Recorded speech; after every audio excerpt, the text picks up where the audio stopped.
Oh, big up, everyone. Big up to everyone in the house. Thank you very much for joining me on a late one. Yeah, this will be my last video for the week as I'm going on holiday tomorrow. So, yeah, this will definitely be my last video of the week. I thought I'd, just finish the week off on a high, before I go away. And let's talk about Liverpool destroying Man United. Let's talk about Mohamed Salah having 75 GA against the top six. He owns the top six. He's the greatest right winger in Premier League history thus far. He doesn't get the credit he deserves, but that's what Mo Salah is, man.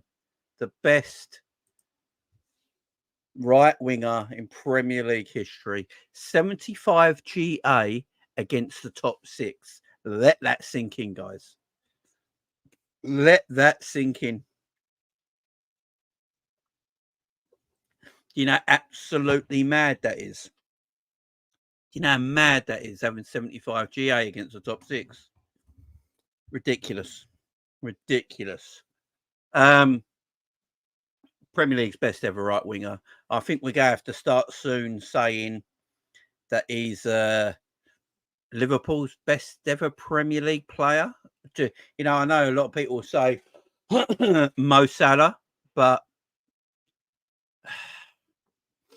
I think we just have to say he might actually be Liverpool's best ever Premier League player. It's just a phenomenal talent, guys. It's just a phenomenal talent. And so Abda says here, big game, real big game player. Exactly. We got Freedom in the chat. So 44K says interview on Sky after the game seemed heartfelt, hoping for a good contract to stay. Yeah, one thing we will say, it looks like, according to Fabrizio Romano right now, who, to his credit, has got a lot right this summer regarding Liverpool.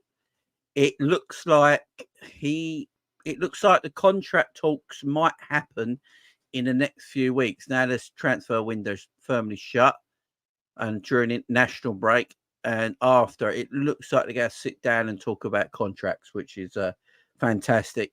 After that, the start of the season for Virgil, Mo and Trent, they just got to go, right, let's sign them up.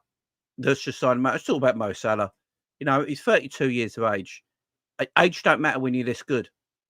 You know, FSG and Michael Edwards would have to be the dumbest people in the world not to give him a new contract, man. Big up Jay Ruiz. Big up, man. They would have to be the dumbest people in the world not to give Mo Salah a new contract. Age shouldn't matter when you're that good. We're talking about the best right winger in the Premier League right now, as it stands right now.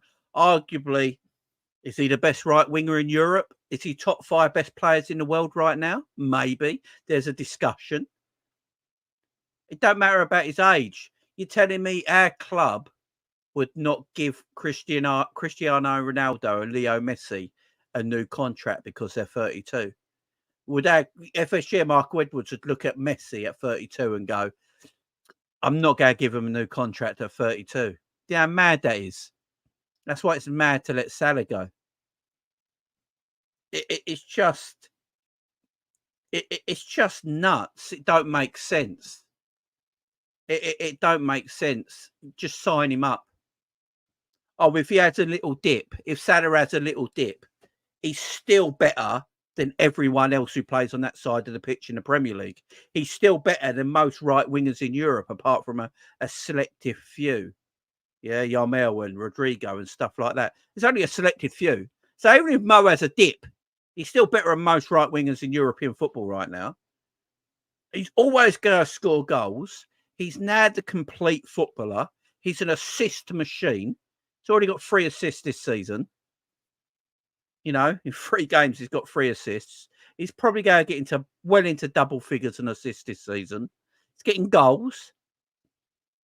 It's a machine. That ain't going to stop. You ain't going to wake up tomorrow and go, right, I can't pass the ball or score goals anymore. That's always going to be part of his game. He's always going to score goals. It's like Ronaldo. Ronaldo might not be able to do a lot of stuff, right? But he still scores goals. Why would you get rid of that commodity out of your game? So if I'm FSG, Michael Edwards, Richard Hughes, like whoever's in charge right now, I think you'd be absolutely stupid and dumb not to give Mo Salah a new contract. If Mo weren't the player he was, and we're all sitting here going, right, Mo's not quite the player he was, so we've got to have a real discussion. Do we give Mo a new deal or not? Right? Then we could all have a discussion about it. But the evidence at this moment in time is showing that he's still the player he is. I think the system, as Freedom says in the chat, I think it suits him better because he's more direct. He's more in front of goal. He's not hanging around on the wings, you know, waiting for something to happen. He's making things happen. I think he'll be all right. I think he'll be all right. I just don't get why you wouldn't give him a new contract. Jamrock says we always use the good extensions that work out and never look at the bad ones. One says Casemiro was good. Man United and overnight is finished. I think it's different for midfielders to a forward, low Jamrock. I would say with Casemiro, I don't think Casemiro was good when he went to Man United, though, Jamrock. I know he had that season where he scored a few goals and everyone said he had an excellent year. I actually don't think he was actually that good when he signed for Man United. But I think with midfielders, it's a little bit different because I think he'll always score goals, Jamrock. He'll always make things happen. So even at 32, even if he has a little dip, Jamrock, apart from Rodrigo and Yarmel at Barcelona, who else am I going to buy right now in the market? Even if Salah has a dip, he's still going to do the goals and that. So I hear what you're saying, Jamrock, and you got right in your way you're putting it. I just feel like him being a midfielder and what he has to do is a little bit different. You know, Mo always. I can't. How do I say his name, Scraps? You know, I can't say names, but you know what I mean. Big up, Jamie. We need to sort his design out. Now, yeah, I agree, man. And look, would it be more sensible to give Mo another contract and then in that time you're scouting the world for the next Mo Salah? Oh, Yamel, that's it. Did I put an R in it for some reason? Don't know why. Scraps, I ain't seen that much of him. I only saw him at the Euros, to be honest. So, yeah, Yamel.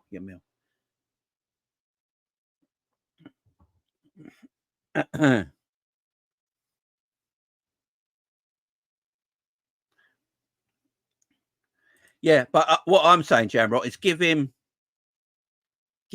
the extension because at this moment in time he's not going to have that dip. But then you give your scouting team 2 or 3 years to find the next Mo Salah and bring him in, and then you can let Mo Salah gradually go after that. If he has a dip, then you got someone else to bring in. Yeah, I just feel like right now we've got to bring him into the team. We've got I don't think Mo wants more money. I just think he wants I think he wants years. I think Mo knows how the club works. If Mo's looking at the way the club works and he's looking for more money, then he's going. I don't think the club are going to give him 400 grand a week. I'll be shocked if the club give him 400 grand a week in a 3-year contract. I don't think that'll happen. And I think Mo would struggle to get 400 grand a week at 32 if he left for free. I'm telling people, unless he goes to PSG, I don't see, apart from going to Saudi, which I don't think he wants to do, apart from going to Saudi, is anyone really going to give him 400 grand a week at 32? Now, if he was 27, they would. But at 32, I don't think they would. And I think Mo wants to stay. And because Mo wants to stay, I think he just wants I just think he wants an extension on what he's got. I think Mo, as LFC Shankly says there, Mo wants to break records. That's what Mo wants to do. Just wants to break records at Liverpool. Mo wants to be Liverpool's all-time top goal scorer. We know that's his aim. He's not going to get there, but I think he'd like to try to, right? Mo could end, if Mo stays for another 3 years, he could end up being our third all-time goal scorer, fourth all-time top goal scorer, without a shadow of a doubt. He could get more assists yet. He could still win another Premier League yet. You know, things are. I think with Mo, he will look at it and feel like his agent will be talking to people. Don't think his agent ain't talking to other teams yet and other agents and have feeling out. And I don't know, guys. How many teams, guys, in the chat right now? Let's have a conversation in the chat right now. How many teams do you think? Let's not include Saudi in this, because Saudi would. Because I don't think Mo wants to go to Saudi. So let's just talk European teams, yeah? Just European teams. How many European teams are legitimately going to give Mo Salah probably around 400 grand a week at 32? I don't think there's many. I don't think Real Madrid would. I don't think Real Madrid need him. They got Rodrigo there. PSG probably is the only place I think Mo Salah goes, unless he goes to Bayern Munich. The Italian clubs can't afford to give him 400 grand a week. So you can run. So the 400 quid, he can't go to Italy because they won't be able to afford to give Mo what he wants. I don't think if he goes to Germany, the only club in Germany that's going to pay him what he wants is arguably Bayern Munich. But will Bayern Munich pay him 400 grand a week at 32? Spain, it's Barcelona or Real Madrid. Barcelona can't afford to pay Mo 400 grand a week. So that's on the head. Real Madrid, I think they're busy. They've got Mbappe, Rodrigo, and Vinny. They don't need Mo. I think they're waiting for a Haaland. And then there's PSG. I think PSG are the only. I think PSG are the only ones, guys. I think PSG are the only ones. And Barcelona, you say, at Yarmil. Yeah, so they're not going to need Salah, are they? So they give Yarmil all the 400 grand a week if they could. So I don't think, in reality, yeah, and PSG, and Jamrock's right. PSG are going with the youth movement.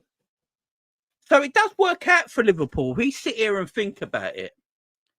If we sit here and think about it, PSG are going through that youth movement at the moment, so I don't think they'll go for Mo. I don't think Bayern Munich can afford to give Mo over, because Mo's not going to take a pay cut. I'll be shocked if Mo takes a pay cut, all right? Because it's his last contract he's probably going to sign. So is he going to take a pay cut leaving Liverpool? Probably not, because he's leaving on a free. So someone's going to have to pay reasonably, man. Someone's going to have to pay between 300 and 400 grand a week for Mo Salah, yeah, if he leaves Liverpool. He's not going to take under that. Why would he? He might as well stay at Liverpool. You know? I think, for me, and I'll say this again, I don't think it's about the money for Mo Salah. I think it's about length of contract. I think it's more about length of contract for Mo Salah. I think that's what he wants. I think he wants length of contract. So it's up to Liverpool and Mo Salah to come to some kind of thing where they can decide on contract length. Mo Salah will probably want 3 years. Would Liverpool give him 3 years? We got Mr. Link in the chat. Hope you're doing well, my friend. There's no way Mo Salah plays for an English club.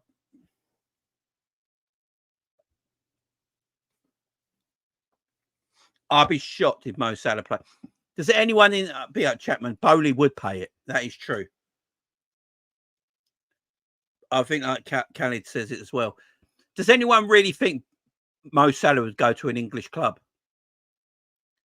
Does anyone actually think Mo Salah would go to another English club? SG says 2 years and a 1 year extension. I think that's a way you could work it.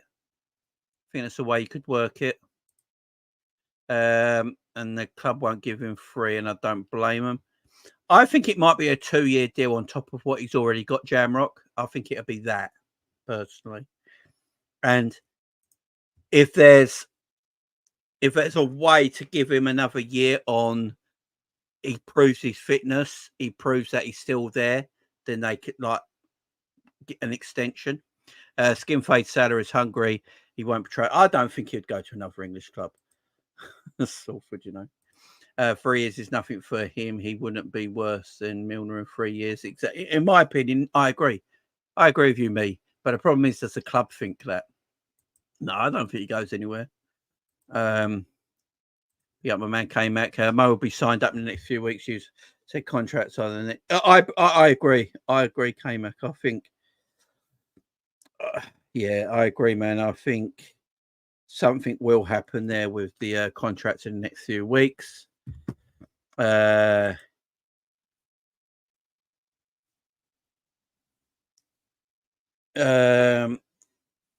won't pay it. Chelsea's wage structure has changed as well. That is a point, actually, for Chelsea to pay Mo Salah that kind of money a week. They wouldn't be able to sign many more players, younger players. And we know, I think he's too old as well. That's not who Chelsea are after. Chelsea are after young players, the next big things. So it doesn't work either. So, guys, what we're basically saying is there's not a lot of clubs, although Mo Salah's a quality footballer, there's not a lot of clubs around Europe at the moment that will be able to afford to pay Mo Salah over the 300 grand a week at 32 years of age. Look, if Mo Salah had 1 year left on his contract and he was 27, I think most clubs in Europe would pay it. But Mo being 31 at the moment, going on 32 this season, he'll be 32 by the end of his contract. I just don't know. Like Real Madrid got Rodrigo, Vinny Jr., they got Mbappe, and they've got Arthur Güler as well. Arthur Güler, is it? The Turkish fella. They got him as well. They don't need Mo Salah, so they're not going to pay it. Barcelona couldn't afford it. I don't think Atletico Madrid will be in for it. They've just had some big purchases with Alvarez, so I don't think they'll be able to afford Mo Salah. None of the Italian clubs will be able to afford Mo Salah's wage. And he's been to Italy already, Fiorentina and Roma. So I don't think he'll go back. PSG are now working in the younger, they're looking at more younger, youthful players and building up differently. And also their owner has completely said many times that he's willing to sell the club. So I don't think he wants to get saddled with a Salah debt. I think it works in Liverpool's favour. That it's weird to say, there's not a lot of places Mo can go unless he goes to Saudi for the money.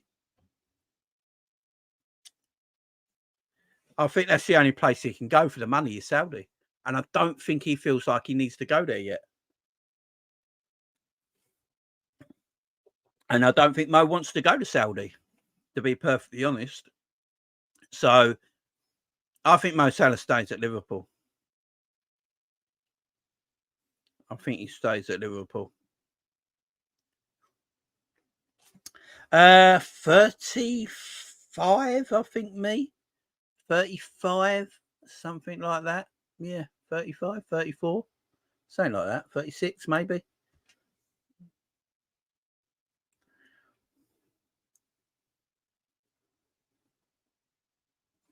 Nobody's close to Salah, or the ones we look at have not proven in the Prem over the years he has. Yeah, exactly. His children are Scousers, man. He says they got the Scouse accent. Yeah, 34, Benzema. And like the difference between Real Madrid then and Real Madrid now is night and day.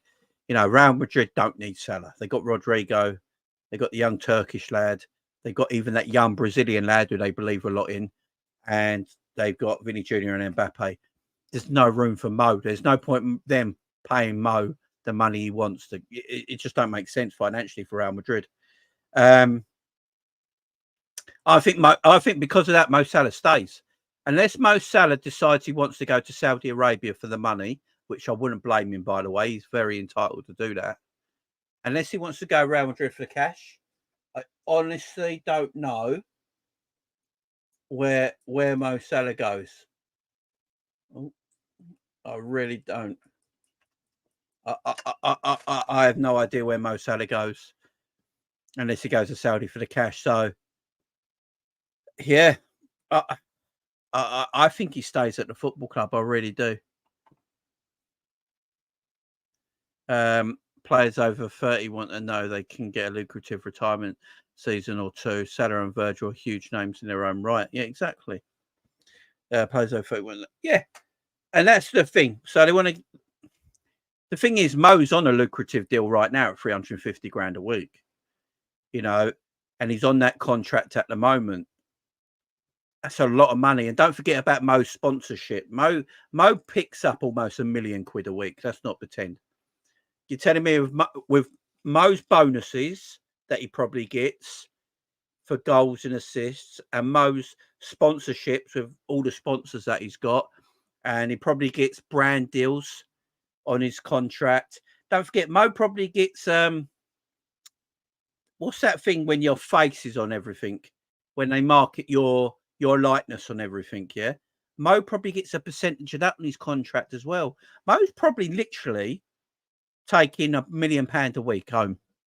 Not completely from Liverpool, but in sponsorship, bonuses, all that sort of stuff. His face on everything. Image rights, big up, Liverpool client. Image rights. Mo's probably got image rights, man, on his contract. This is Mo Salah, man. He's the most famous Arab in the world. he's probably go have image rights. You know, he's probably taking home £1 million a week easy. I wouldn't be shocked.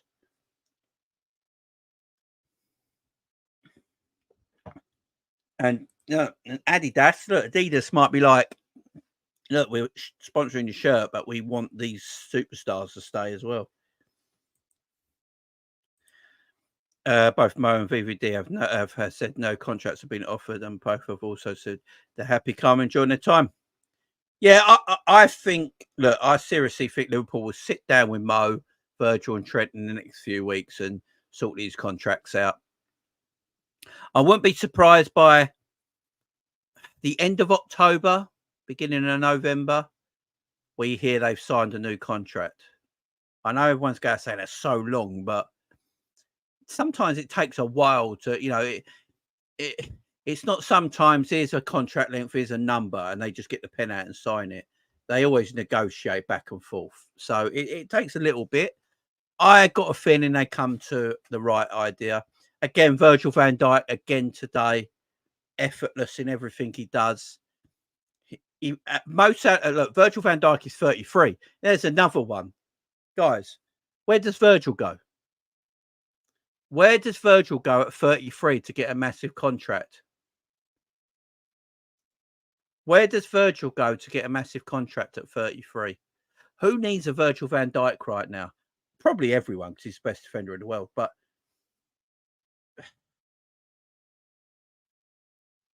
where does he go?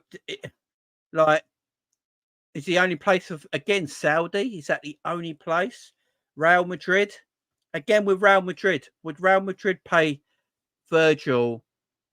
Virgil's on 220 a week at Liverpool at the moment. If he left for free, he's going to ask for a bigger contract than that. So Virgil's probably go after 300 grand a week. Would Real Madrid pay? Would Real Madrid pay Virgil van Dijk 300 grand a week at 33 years of age, going on 34? 33 going on 34. Would Real Madrid pay Virgil for 300 grand a week?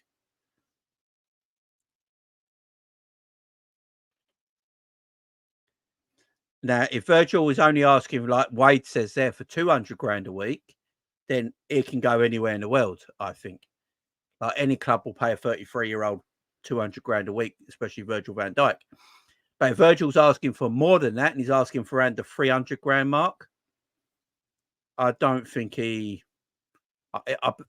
it's with Virgil. I just think they all sign deals, guys. I just can't. That Trent's the obvious one. Trent can go anywhere because he's 25. If Real Madrid turned around tomorrow and go, right, we're going to pay Trent Alexander-Arnold 400 grand a week, it makes sense because Trent's 25 years of age, who could go to Real Madrid and play 7 to 8 years. Easy. He could sign a 6-year contract at 400 grand a week and it would only take him to 31 years of age. See, that's the difference. Salah and Virgil are already over 31 years of age. So giving them a 4-year deal, I mean, what would they sign? Like, would Virgil sign a 300 grand a week and a 4-year deal at Real Madrid to take him to 37, 38 years of age at 300 grand a week? That makes zero sense for Real Madrid. It makes more sense for Liverpool because we need him more. We have more need for Virgil van Dijk right now. How old? Yeah, but when was Rudiger signed? And how old was Rudiger when he signed that contract, Jamrock? Was he 30? I don't even know how old is Rudiger even. How old is Rudiger? How old is Rudiger? Let me have a look. He's 31. Rudiger's 2 years younger than Virgil. He's 2 years younger than Virgil. And he signed in 2022. So he signed when he was 29 years of age. And his contract actually expires in 2026. So Rudiger was at 29 and put on 400 grand a week, as you're saying.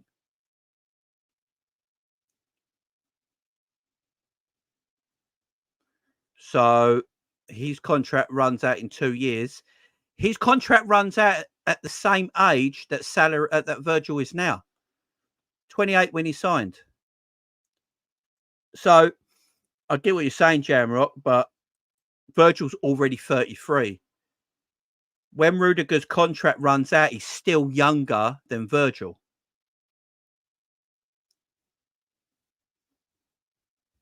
He's still younger than Virgil. Centre-backs play to their mid-30s. Yeah, but Virgil's already in his mid-30s. He's 33. Yeah, that's what I'm saying, Jamrock. By the time Virgil's contract actually ends at Liverpool, I believe he'll be 34. Let me have a look. This is why I like having conversations about this, guys. We learn things. I don't know everything, you know what I'm saying? So I learn from you guys as well. Let me have a look at Virgil van Dijk's situation here. Let's have a look. Transfer market. So Virgil's contract runs out this summer.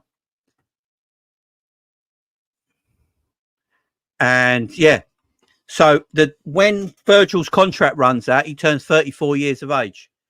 So if Virgil van Dijk left Liverpool this summer, when he goes to his new club, he would be 34. So there you go, guys. When Virgil goes to his new club, he'd be 34. Is anyone going to sign a 34-year-old centre-back for 300 grand a week for a 3 or 4 year contract? Is that too much of a risk for a lot of teams today? He's still the best centre-back. And this is why I'd give... He's more important to us. He's more important. That's what I'm saying, Jamrock. If, say, Virgil left this summer and, say, joined Real Madrid, he'd already be 34. So at 34 years of age, would you give a 34-year-old centre-back a new on a free transfer, 300 grand a week for 4 years? It's a risk. It's a big risk. It's less of a risk. It's less of a risk for Liverpool because he's already our player. It's a bigger risk for a club going in for him at 34 than it is for Liverpool to keep him.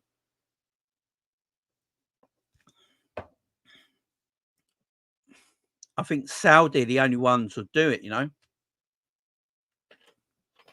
Yeah, I think I personally think I think Virgil's more important to us than he would. You know, even at 34 years of age, I'd keep Virgil van Dijk at our club.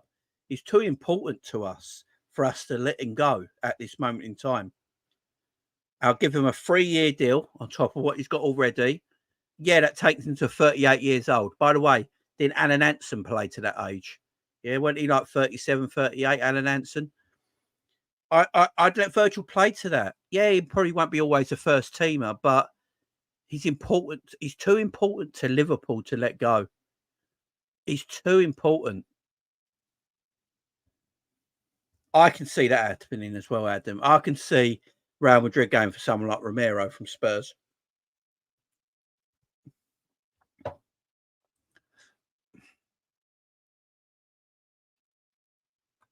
I agree, Craig. I think they do. It's just up to the club if they want to give them that. You know, it's up to the club if they want to give them that. It's up to the club. Yeah, Pepe retired at 41 then. But he left Real Madrid, didn't he? What club was Pepe playing at when he left? What club was he playing at when he left? I can't even remember now. Retired at 41. What a career he had, you know. What was Pepe's last? I can't remember now. Where Pepe had been playing to 41 in the Premier League. You know, he didn't go to Real Madrid at 41, Pepe, did he? No. How old was, like, hang on, I'm confused now. Let me have a look. You are right with Pepe, by the way. Pepe's just a freak, though. You know what I'm saying? Pepe is a freak. What was his last club? Porto. He retired at Porto. So he retired in his home country. He went without a club for a year as well, by the way. He left Real Madrid in 2017. So he left Real Madrid in 2017. He joined Real Madrid in 2007 and then left in 2017, which was what? How long ago was that now? 17, 18, 19, 20, 21, 22, 23, 24. So 7 years ago, he left Real Madrid. So he would have left Real Madrid at the same age that Virgil could arrive at Real Madrid. So Pepe left Real Madrid when he was 34. And people think that Real Madrid are going to buy a 34-year-old Virgil van Dijk. No, don't make no sense. Makes no sense. Yeah, it makes no sense. Makes no sense. I think it's better for him to stay at the club. Look at Chelsea, yeah? They let Thiago Silva go. They should have just kept him for another year. If they could have. Just kept him for another year. I know he's like 38 years of age, but he was good for Chelsea. And now look, Chelsea can't keep clean sheets because they got Fofana and Chilwell with dog shit. And they're struggling to find a proper centre-back. Can't find a centre-back, Chelsea. Yeah, the best centre-back was their older guy, was Silva. I would have gave Silva a new contract and bummed off one of the others. You know, the shit. Yeah, Silva was 37 at Chelsea. That's what I'm saying. And how long was Silva at Chelsea for? 3 years?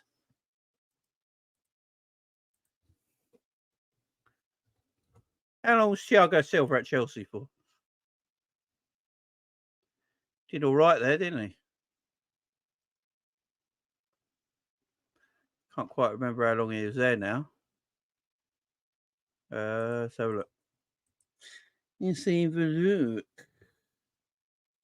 So he is back in Brazil, believe it or not. He's still playing. So he went to Chelsea in 2020. So 4 years ago. He only left this season. So he was 34 when he went to Chelsea. So he was 34 when he went to Chelsea, Thiago Silva. And look at, so Thiago Silva went to Chelsea at 34. So it's for Virgil right now, I think it's just better him staying. I just don't understand why. I don't care if Virgil's here at 34, 35, 36. It makes more sense for Liverpool to keep Virgil than it does a Real Madrid to buy Virgil at 34, if that makes sense to you. Yeah.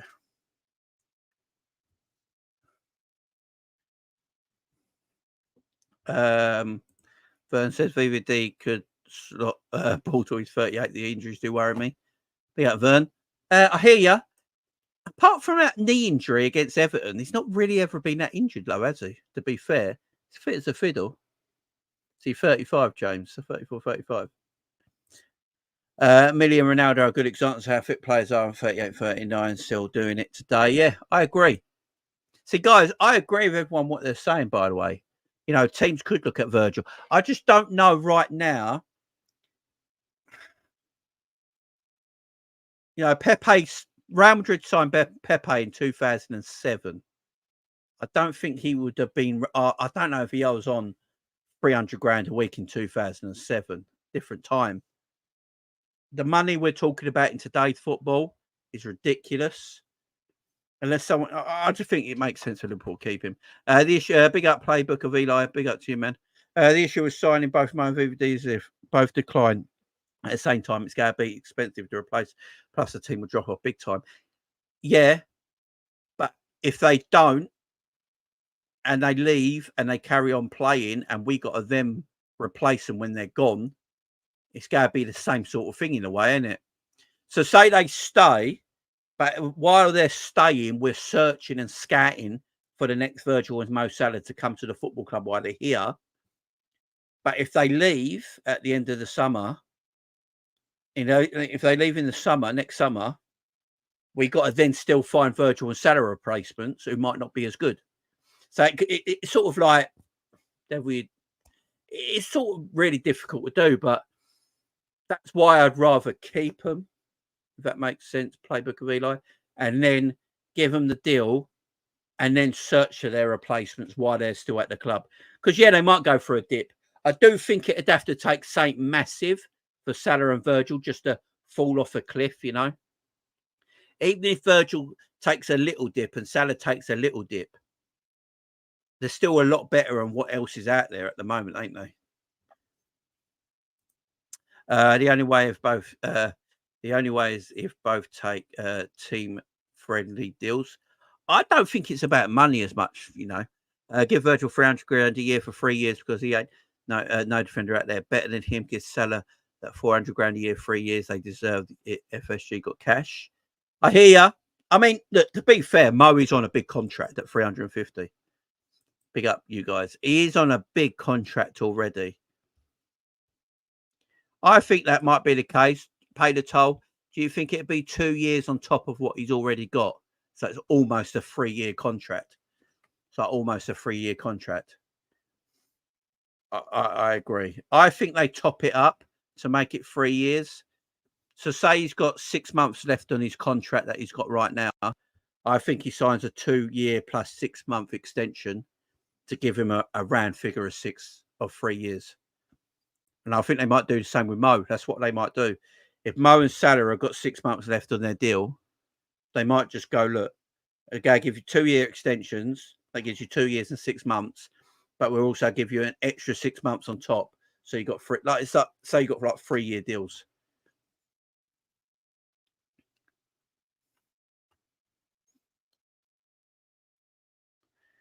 I think they might do something like that. I'd rather keep them till we find the right geezers, personally. Big up Mick. He says we have Chiesa, Salah's replacement, and a young Quanta for Virgil. We do. I just don't know about Kwanzaa with Slot at the moment. I've got to say that, Mick. I think we need a bit more of a higher profile defender, maybe. But you've got a point. Having VVD back as backup to Kwanzaa and Kanate is still not bad, even at their age. Football old age. I mean, yeah, exactly. I agree. It's interesting, ain't it? It's going to be an interesting few months now. Yeah, I think Trent stays. I just don't see Trent going. I really don't. Real Madrid are the only club I think he goes to. I don't really think Trent would go to any other club right now. Like, you might as well stay at Liverpool. I mean, yeah. I mean, Liverpool, Bayern Munich. Like, Liverpool to AC Milan. Liverpool to Inter Milan. Liverpool to Juventus. Don't make sense. Barcelona and Real Madrid, yeah, makes sense. You know what I mean? PSG don't make sense. So, you know, if I think he stays. I think he stays. But look, I'm hoping these contract talks take place soon, and you know, we just get a decision one way or the other. Because at the moment we're all in limbo, ain't we? We don't know if they're staying. We don't know if they're going. I just like contracts to start, and then we find out one way or another that Virgil's turned down the latest deal, Salah's turned down the deal, they're leaving at the end of their contract. And then we can get on with life because we know where we stand, or they sign new deals and it's happy days, we have parties, we're good. But let's talk about the game today, guys, because Liverpool smashed the granny out of Man United. I don't know if anyone noticed that today, but Liverpool absolutely smashed the granny out of Man United. Man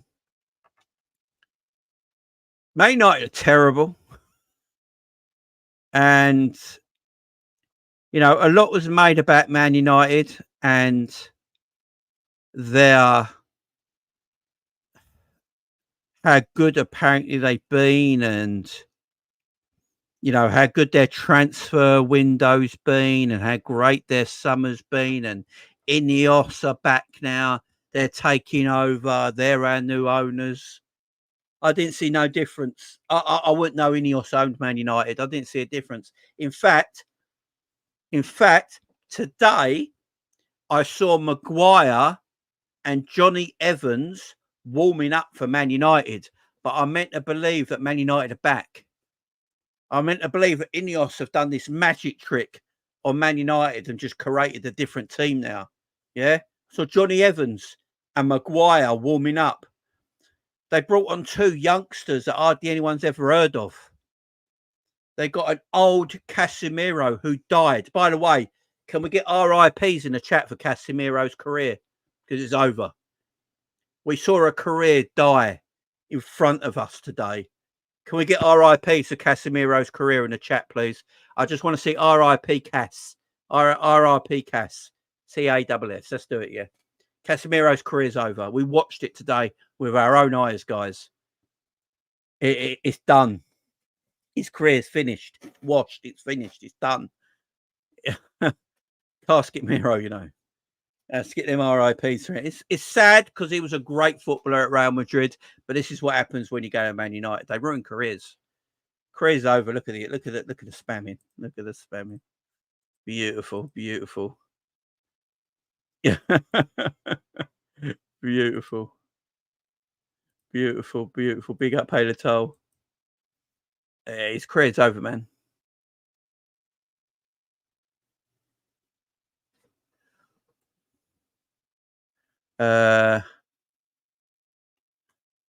United just spent 200 million to add to their 1 billion debt. Yeah, it's just look at this, man. Look at this. It's just madness, ain't it? Absolutely madness how bad they are, man. Don't worry, guys. We're going to be talking about Gravenberch in a second. Big up Troy King. Big up to you. Love the channel, Jamie. Get out the good work. Hit the lights, guys. Yeah, smash them lights, guys. Got 150 people in the house on a Sunday at gone midnight. Appreciate you guys. So we can get up to 100 lights. That'll be quality. 200 mil of crap. Yeah. Look. Johnny Evans. Could you imagine, guys, what would you do if you saw Johnny Evans and Maguire warming up and they were your subs and your club? What would you do? You'd be asking questions, weren't you? They brought a young 18-year-old centre-back in that no one's ever heard of and the world went mad for because of PR. Yeah? They brought De Ligt in. De Ligt! He moves like a tractor. We saw it today. It's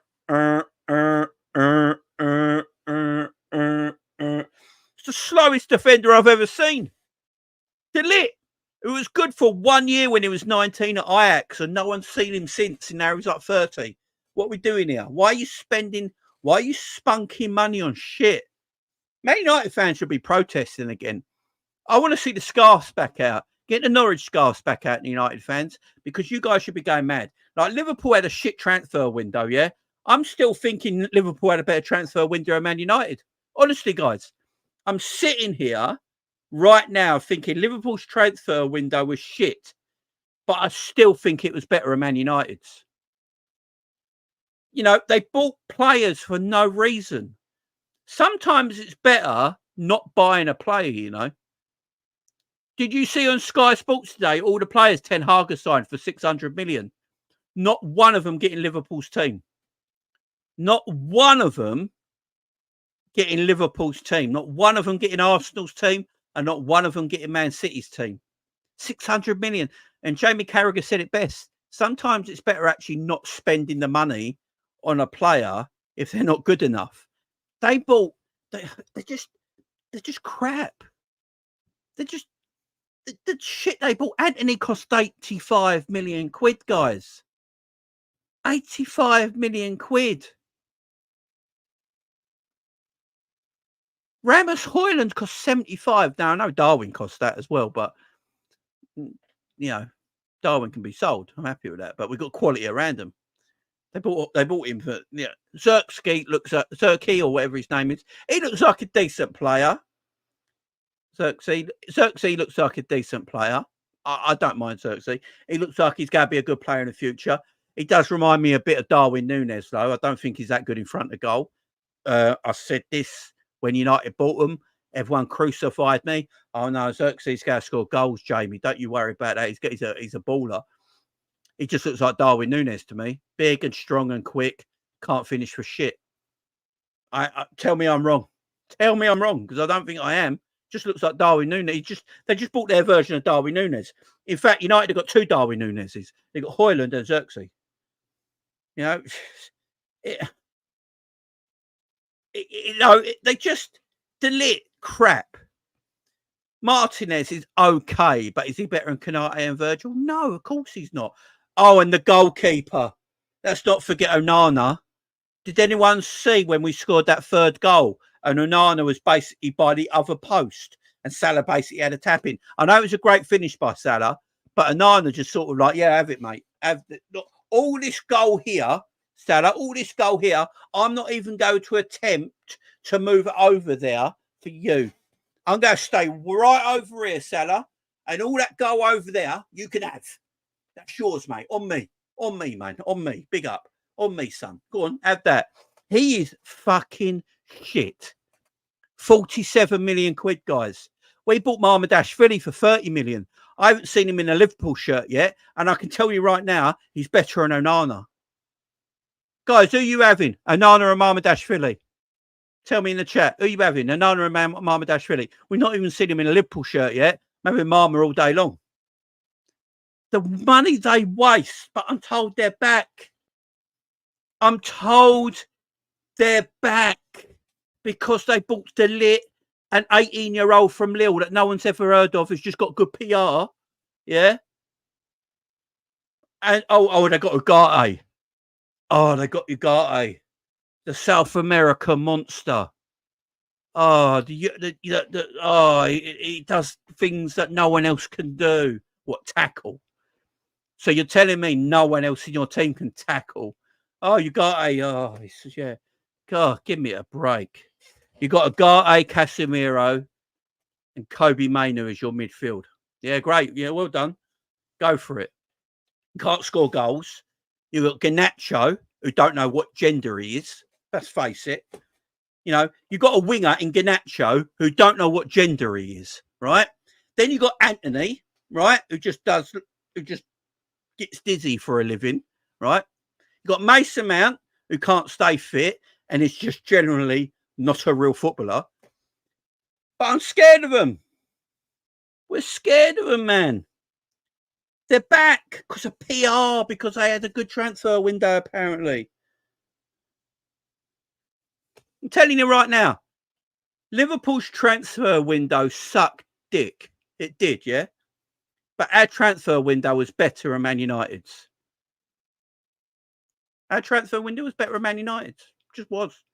Chiesa and Mohamed Salah are better signings than anyone Man United bought. They just are. They just are. Chiesa's a name, man. It's going to take him years, man. It's going to take him years. They got rid of McTominay because McTominay was homegrown from the youth team. So all he's selling was pure profit. That's why they sold him, by the way.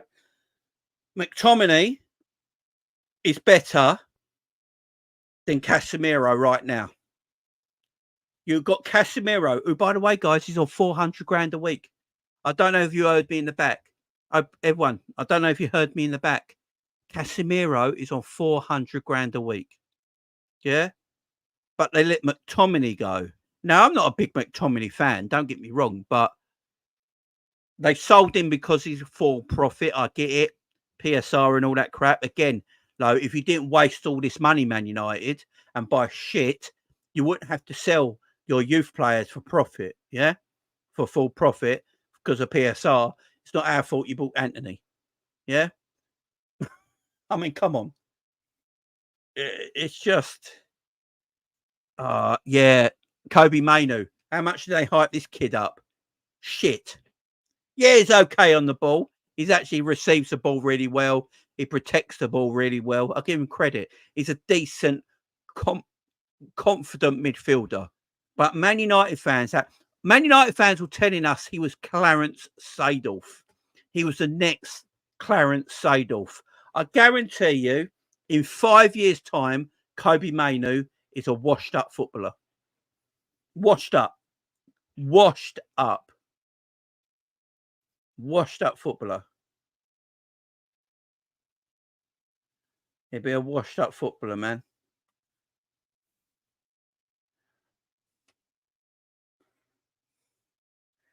And this is why I'm a bit like Jamrock when we talk about transfers. I want certain players, but I don't mind waiting for players if that's the player you want, but then you go and buy them. I've always said this. I'd rather wait for the right buyer, wait for the right player, than buy absolute shit. Because buying absolute shit can take you backwards more than it goes forwards. Look at Man United. They spent 600 million. Guys, all the money that Man United have spent under Ten Hag, how many of them players get in Liverpool's team? So Man United, Ten Hag has spent £601 million. £601 million, yeah? How many of them players that Ten Hag has bought gets in Liverpool's team? How many? Now that's pounds, mate. £600 million Ten Hag has spent. How many of them players get in Liverpool's team? I try and find the list. It was on Sky Sports earlier, guys. If anyone was watching Sky, it was on Sky Sports after I finished the watch along, and they were talking for about an hour after. Let me see if I can find the list for you. Ten Hag spend.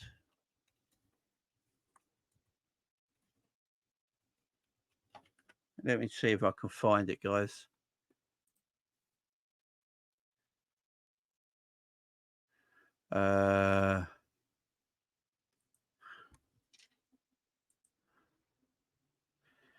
Right, and go. Hang on. I might have found it. Give me a second. Hang on. Got it. Okay. That can't be all. That can't. No, it's not. Hang on. Yeah. There you go. There you go. Oh my God, this is so bad. Right, I'll get the list up now, guys. Hang on.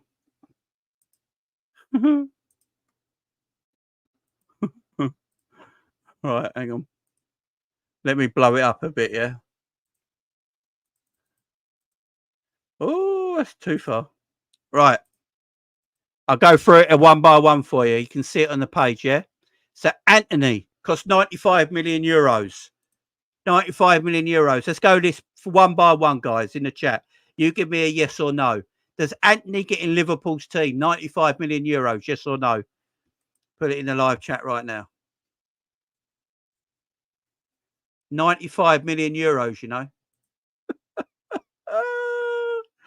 If he's mad. Right. Rasmus Højlund, 73 million quid. Does Rasmus Højlund get in Liverpool's team? Look at this shit, man. Look at this shit. Look at the list, guys. Casemiro, 70 million quid. They paid 70 million pound for a 30-year-old. They paid 70 million pound for a 30-year-old and gave him 400 grand a week. This is all Ten Hag. Mason Mount cost 64 million euros. 64 million euros. Lenny Euro we haven't seen yet. Lisandro Martinez cost 57 million. 57 million. How much did we buy Konate for, guys? Yeah, I probably will, Ian. How much did we buy Konate for? Well, how much did we buy Konate for? 30 odd million quid. They spent 57 million on Martinez, man. This is what I'm saying about transfers. This is how it takes your team backwards. They paid 45 million euros for Mathis de Ligt, who's washed. Joshua Zertsky, let's give that a pass right now. You know, that could be an all right signing in the future. I forgot about this one. Terrell Malik, I can't pronounce his name. The left back from Feyenoord. Mazuri, everyone hyping him up. He's actually dog shit. Bayern Munich. Sofran Amrabat on loan. Do you remember this? Who's this guy? This goalkeeper they bought from Fenerbahce for 5 million. Anyone know? Does anyone know who this geezer is here? The Fenerbahce goalkeeper they bought for 5 million. This is shocking. This is shocking, guys. Oh, Debrakfa from Newcastle, loan fee.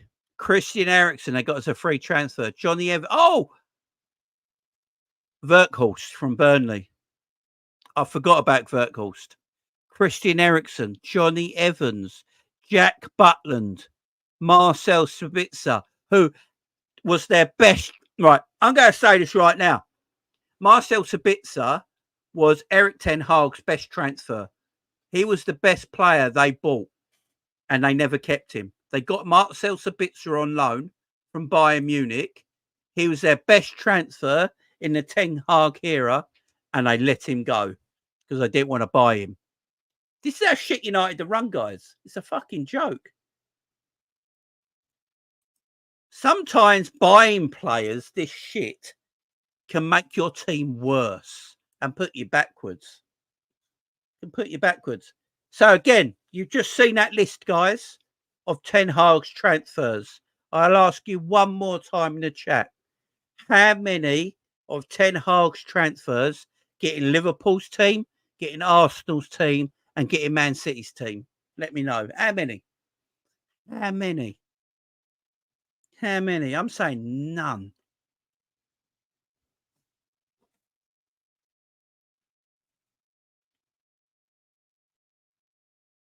Yeah, that is so true, Justin. And what did Ragnick tell him? What did Ragnick tell Man United? You're making this team worse by buying shit constantly. And they didn't listen to him. 0-0. Sabitzer gets on the bench, maybe, yeah. Yeah, Spitzer on the bench. Yeah, it's a bit, yeah, it's just mad. I'm not salty, Z. I'm quite cool, man.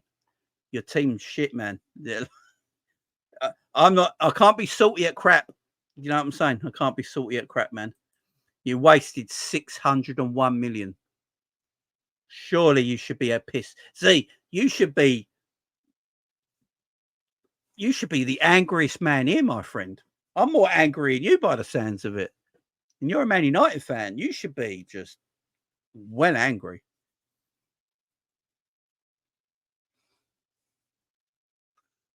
You should be well angry, man.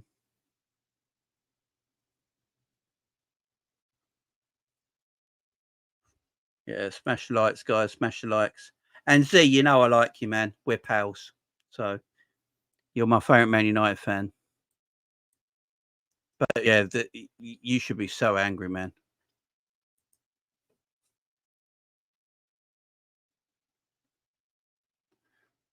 He's accepted it, James, first place.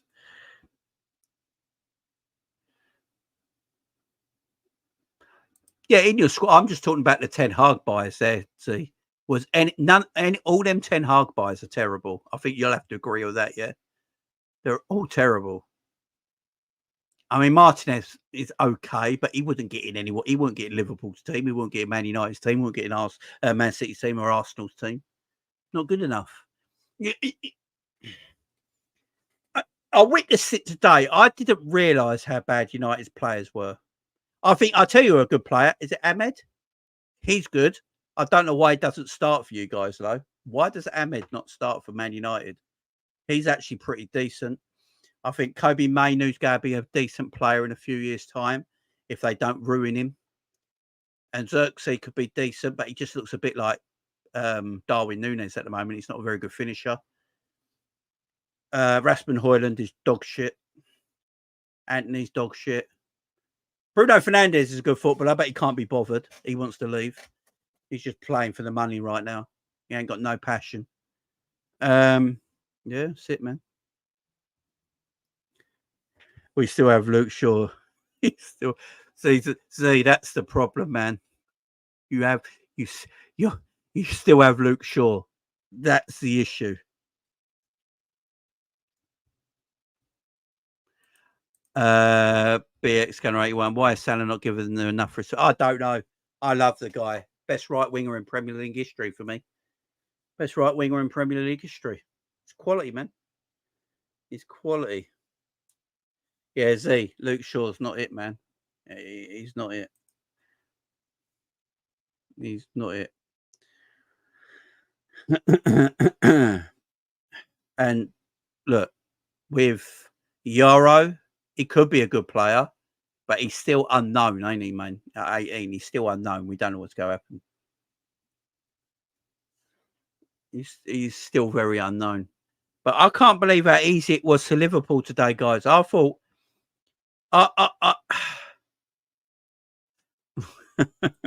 big up, Z. Big up. With the laughing emoji at the end of it, I'm going to take it that sarcasm, Z. Do you know what I'm saying? Z's good, though, man. No one go at Z in the chat. He's a good guy. He's a good guy. We love him around here. But look, I didn't realise how bad United were till today. Look, I knew they lost to Brighton, but I thought there was going to be a change in the way they played, and it just wasn't. Ten Hag talks the most shit I've ever heard in my life. No, Ten Hag is giving it before this game, and it's just different worlds. Different worlds. We've already proved that Arne Slot is a far better manager already. In 3 games, Arne Slot has just completely cemented the way he wants our club to play. We are completely different to play now. And this is I think this is where Liverpool go have a big advantage, man. I think this is where Liverpool go have a big advantage this season. Now, call me crazy, yeah? I think Liverpool go title challenge this season. And do you know why I think Liverpool go title challenge this season? 1, we got great players. 2, all clubs are going to sit up against us like it's a Jurgen Klopp Liverpool team because they're not sure what Arne Slot does yet. So all the clubs that we're going to play in the Premier League this season, they're going to play against us and set up like it's a Jurgen Klopp Liverpool team. And that's where the surprise comes in because it's actually an Arne Slot Liverpool team now. And that's where I think we're going to have an advantage this year. Next year, a lot of teams will figure us out. A lot of teams will start to figure Liverpool out. And the tactics are different. The system's different, yeah? But a lot of teams, like Man United today, set up like it was they were going against a Jurgen Klopp Liverpool team where they're trying to play counter-attack and catch us in behind. And it barely worked because we're not a Jurgen Klopp Liverpool team anymore. And that's... and I think that's... Pep Guardiola will know because Pep's a genius. So I'll give Pep his that. But, yeah, I think that's where I think I saw some people talking about that today, to be fair. I think Carragher was talking about it as well, that, a lot of teams so far are setting up against Liverpool like it's a Jurgen Klopp Liverpool team. And how many big chances do we actually give up in our last 3 games? Hardly any. Hardly anyone has had a big chance against Liverpool in reality. There's not really been any one-on-ones. It wasn't really one-on-ones or anything like that. So, yeah, it was just... We defend differently now. Our pressing is a more controlled press. We like that. We don't mind the opposition having the ball for 5 or 10 minutes while we sit back and get our energy levels back, and then we go again. It's not a constant back and forth. And I think that's going to catch teams out. That's going to catch teams out. It's going to catch teams out. There was 2 chances United had this game, and they both landed to Xerxes' foot. But he's shit, so it is what it is. Today I understood why. Today I kept saying it. Is Xerxes really that good? When Verkhorst gets in front of him for the Dutch national team, and people told me he's a baller, he's going to be great. For me, he just looks like another Darwin Núñez. He's not a great finisher. He's not a great finisher. So Xerxes had 2 chances, but because he's not a very good finisher, there were no problem. Very easy saves for Alisson, straight at the goalkeeper. And then the other one, he didn't even hit the target. So, and he was like 4 yards out. So they're the only 2 chances United created all game in 90 minutes at home. And that was it. That was it. It's just... He's got that Darwin thing about him. I think he's got good ability and he's quick and he's strong. He can hold up the ball. I think he holds up the ball really well, actually. I don't think he's an out-and-out striker. I think he's a player you play with a striker. I don't think he can play on his own up front. I think maybe Ten Hag, if Rasmus Højlund gets fit, maybe you should play Rasmus Højlund and Xerxes together as a 2 and play 4-4-2.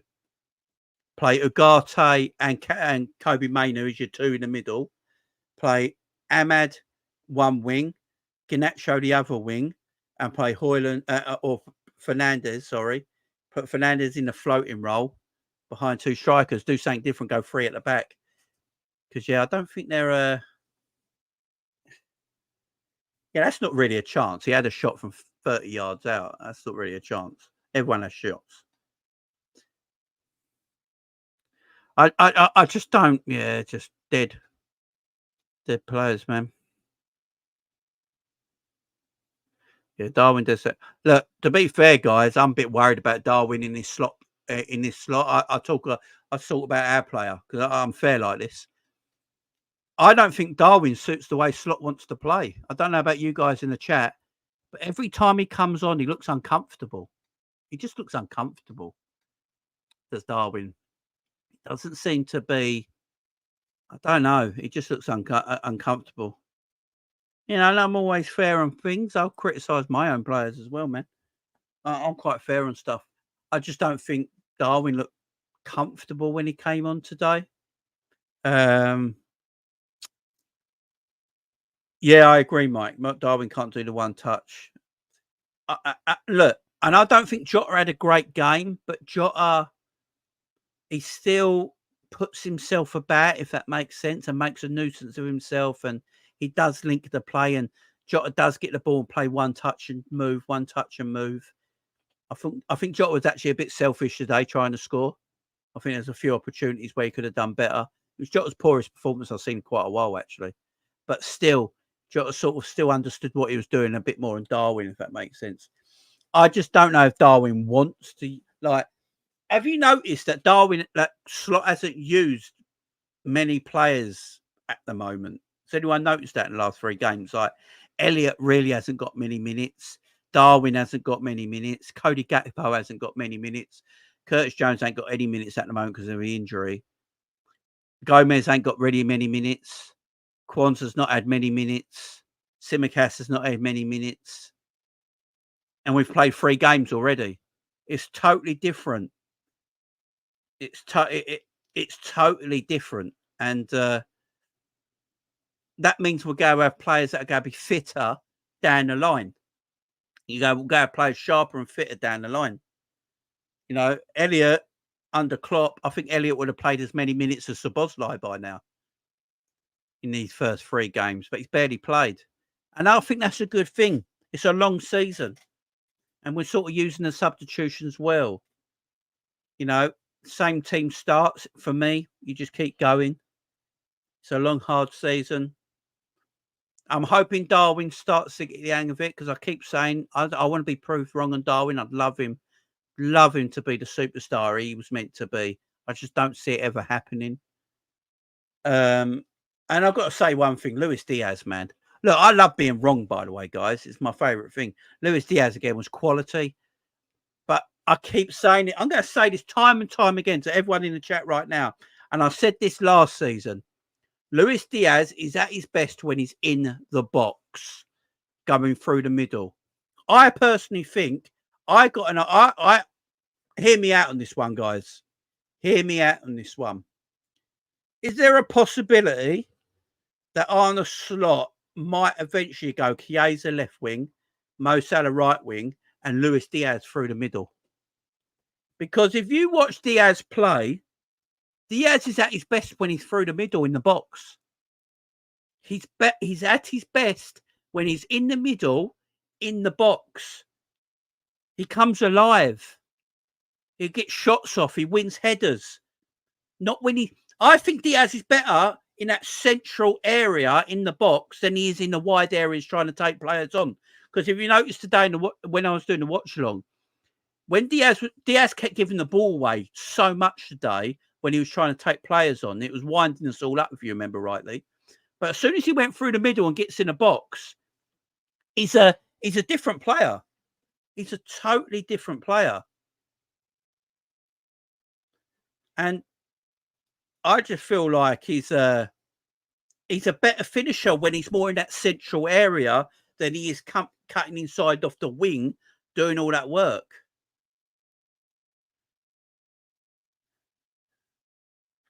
Big up Stabby. He says, I've been telling men he played 10 for so long, and because he's got pace, he got moved out to the wide, like Mane, who played 10 for Senegal. Yeah, and look what happened to Mane. Mane went into that 9 position. Mane came into that 9 position, and look how well he did. Where the cats come from. You're good, man. Don't bother me. Is that something we could possibly do, guys? Is that something we could possibly do? Have I just stumbled on something? Because I said this last season. Now, go and get the videos of me last season saying this. He comes alive when he's in the box and he's better through the middle. He always has been. I prefer him there than I do out wide in some aspects. I really do. All his best play today came in central areas and in the box. I think we can all agree with that, yeah? I just got to. I'm just wondering if that, benching Jota. Look, sometimes it's going to have to happen. I'm not saying do it all the time, but I'm just wondering if there's times where Klopp. So used to saying Klopp, when Slot looks at it and goes, you know what, I'm going to use Chiesa left wing today for it. I'm going to use Chiesa on that left wing today. I'm going to use Mo down the right. I'm going to use Darwin. I'm going to use Luis Diaz through the middle. We're going to go Luis Diaz through the middle. And he's not that striker that's right up there. He drops a little bit like Jota does. Because the thing Diaz can do, he can play that one touch and go in a central area. He's good at that. We saw it today. When he hit that central area, he started to play one touch and go, trying to play 1-2s. I don't know. I think it might be something. Yeah, exactly. That's what I said. I mean, I just feel like, and with the way Slot plays, the 3 strikers are quite narrow anyway. If you notice Salah, Diaz, and Jota, they're quite narrow at times in the box. That's why Salah's numbers are better already, because Salah's not way out in that wide right position. He's more in line. And him and Jota today, if you notice, Jota sometimes went out to the left and Luis Diaz went through the central position. And I always thought when they swapped and Jota went left, Luis Diaz looked far better taking up the central area. I think it's something that Slot might look on, because Darwin's not given me enough yet in the 2 substitute appearances he's made to go, If Jota's not available, Darwin's going to play that 9 position. I'm looking at it now and thinking, if Jota's not available, would I go Chiesa on the left and Luis Diaz through the middle? Is that what I would do? Would I just have that interchange in front three? Chiesa, Diaz and Salah, and they just interchange. Salah goes central, Chiesa goes to the right, Diaz goes to the left, Diaz goes through the central area, and then Chiesa goes on the left. Salah goes central, Chiesa goes to the right. You know, it's very interchanging. So I'm just wondering if Jota ain't available for a game. I'm just wondering if he looks at Chiesa and goes, you know what? If Chiesa starts well, by the way, this is all if Chiesa hits the ground running. Does he go, you know what? I've not got Jota. Darwin's not giving me it at the moment. Cody Gakpo's not giving me it at the moment. Let's put Gakpo in there as well. Gakpo and Darwin are not really going, oh, we're here, boss, at this moment in time. Don't forget about us, boss. No, Cody's not going, look, I'm here as a left winger, man. Don't forget about me. He's not really giving Slot that yet. Neither's Darwin. And if Chiesa hits the ground running, I'm just wondering if you play that free and they're just so interchangeable. You know, they're just so interchangeable. Do you know what I mean? Could be a nightmare for the opposition not knowing who to pick up. You know, 1 minute Diaz is left wing and Salah's through the middle and Chiesa's right wing. The next minute, Chiesa's down the left, Diaz is through the middle and Salah's down the right. That is so interchangeable. You know, I'm just looking at that and maybe thinking that's what Slot might be looking at. That's why the Chiesa deal happened, because he's not quite happy with Darwin and Cody at the moment. I'm not sure. I mean, I could be totally wrong on this. I just think that's something that could happen. Yeah, to give rest is actually clinical finishing wise, like Salah reflexes or instant 3 seasons before becoming the assist merchant. Now he creates space where he isn't. Yeah, I'm with you, man. Oh yeah, Patrick, it's so true. The whole team's so working hard, man, especially defensively. I love how the whole team is getting back defensively now. We're seeing midfield runners. Like Virgil and Konate are not left on their own anymore. Do you know how mad it is to see that? We are so big up, Mick. We are so used to seeing Virgil and Konate left on their own. We're so used to it, seeing them left on their own constantly. Now we have midfield runners. They get back. Diaz's best game in an average season last season was on the right. Diaz is our natural 10 first, and then because of his adaptability, he was used in 4 positions, Porto and Colombia. I agree, man. Guppy boy says, Grav. Yeah, we're going to talk about Gravenberch. Let's talk about Gravenberch. Yeah, I think Diaz could hit 20 goals the way he's going right now. Yeah, definitely more relaxed. I'm not quite sure what that says, but big up to you. Yeah, like he's gonna be chilled. UK rainbows and duck emoji. Big up. I'm not sure what that means, my man, but big up to you. 2 goals away, and Diaz still got noted by Slot for tracking back. So it's all about basic virtuals, duels, tracking back and passing. Yeah, he's a machine. 2 in mid helps defense massively. Yeah, exactly. Big up, Mick. Konate again. Yeah, Konate was brilliant today. So was Virgil. And this is the Konate I love, man. This Konate, if Konate can keep going like this, Konate and Virgil are the 2 best centre-back partnership. They're the best bet at this moment in time. Konate and Virgil are the best centre-back partnership in the league right now. They just are. Right now, speaking. Yeah, I'm not talking about last season or the year before. Right now, today, they're the best centre-back partnership in the country. But Gravenberch, guys, let's talk about it. Is Gravenberch actually a defensive midfielder? Because I know people don't think he's a DM, yeah? But what the attributes he's got and the way he plays, he wins the ball back, he tackles, He defensively covers, he intercepts, he runs, he passes it through the lines. What does Grav do that don't make him a DM? He's also box to box. Like, what does he do that doesn't make him this DM? Now, he's not a defensive midfielder like Ugarte, who's just smash mouth. He's not that kind of defensive midfielder. He's a different kind of defensive midfielder. But is it any... We've had 3 clean sheets in our first 3 games, yeah? And who's been our DM for them 3 games?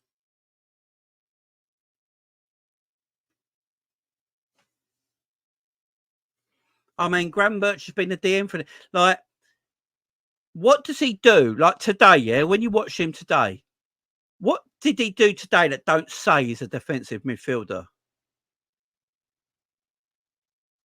He is better in defensive positions than going forward. I agree. Grav is a box-to-box mid, but he's smart to also play the 6. I think we're seeing a Vieira Yara brain. Exactly. But Patrick Vieira is probably, you know, that DM. Like, you can be like a, do you know, you can have different kinds of defensive midfielders. Some defensive midfielders like Dunga and Ugarte and Polinia and Makalele, they're positional and like they got great positional sense and they're aggressive and they win tackles and they intercept the ball and it never gets past them, yeah. And then you got DMs like Kante. Kante's a DM, but he's a box-to-box midfielder at the same time. Like Kante can win the ball back in his own half, or Kante can win the ball back 70 yards up the pitch, and he's a box-to-box midfielder. Patrick Vieira, very similar. He's a defensive-minded footballer, but he's also box-to-box. So why can't we say that Gravenberch is a defensive midfielder right now? Like what? Why can't we just say he's a defensive midfielder? I don't understand what he's doing right now that don't give you DM. Like people, people want a destroyer. Yeah, he's not a destroyer. But look how many times he wins the ball back. Look how many times he intercepts his passes. Look how many times he's in the right position positionally. Look at his positional awareness. He's usually always in the right position. He's athletic and can win the ball back. He's aggressive when need to be. And then he's a ball carrier and can pass through the lines. Look at him today. He was electric. So he's not the out-and-out proper DM in a Makalele or a Polinia or an Ugarte type of player. But he can still play DM because he's got them. He's in, as Freedom says, he's an interceptor. He's box to box. He's a bit like, you know, the way Declan Rice is for Arsenal. Declan Rice is not an out-and-out defensive midfielder, yeah? But he's more of a box-to-box player, like Kante. He's more of a box-to-box player, but has very good defensive awareness. That's Gravenberch. Yeah, it's Gravenberch. And at this moment in time, for me, Gravenberch is our DM. You know, we've got to look after him, kid gloves and all that. I just felt like if we got one more number 6, Zubimendi.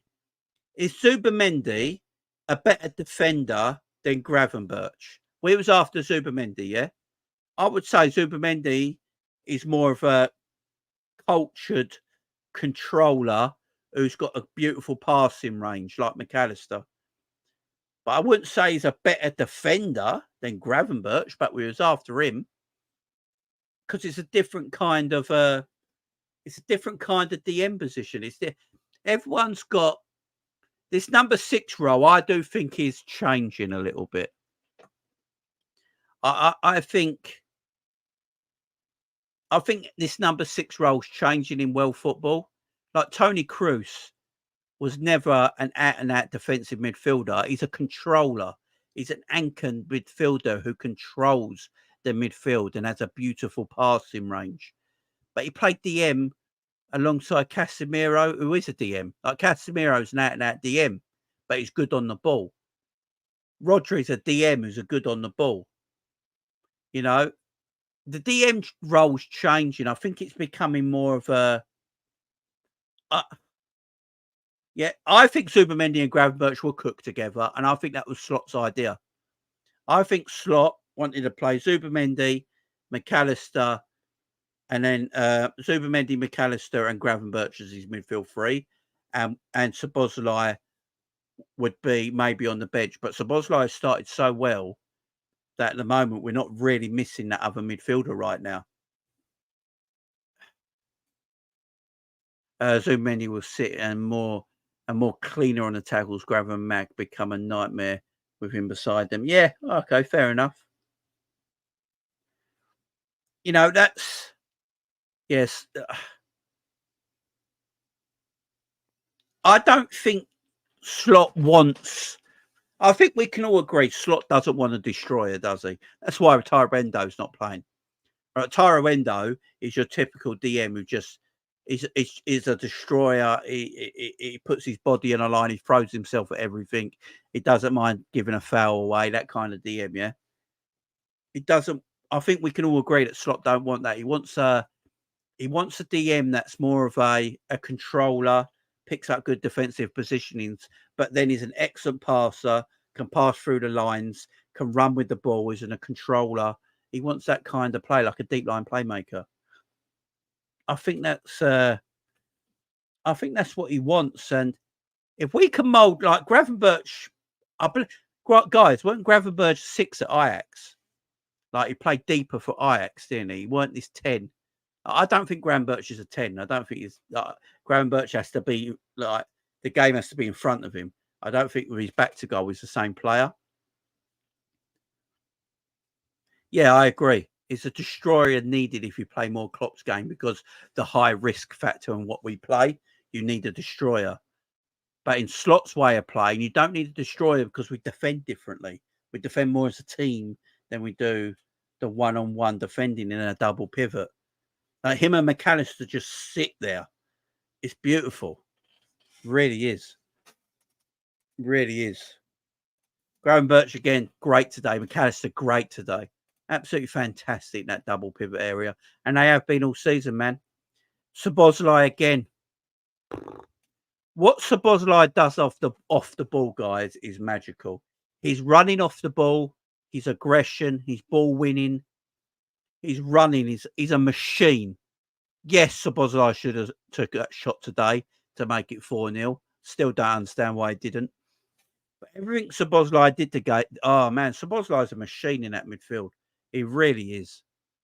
And he's playing a different role because he's playing a bit further up. He's playing the 10 role. And it's different. It's a different way of playing the 10 role to someone like Odegaard at Arsenal, who's more creative. He's there to be that more advanced midfielder, but he's aggressive. He can run back. He tracks back.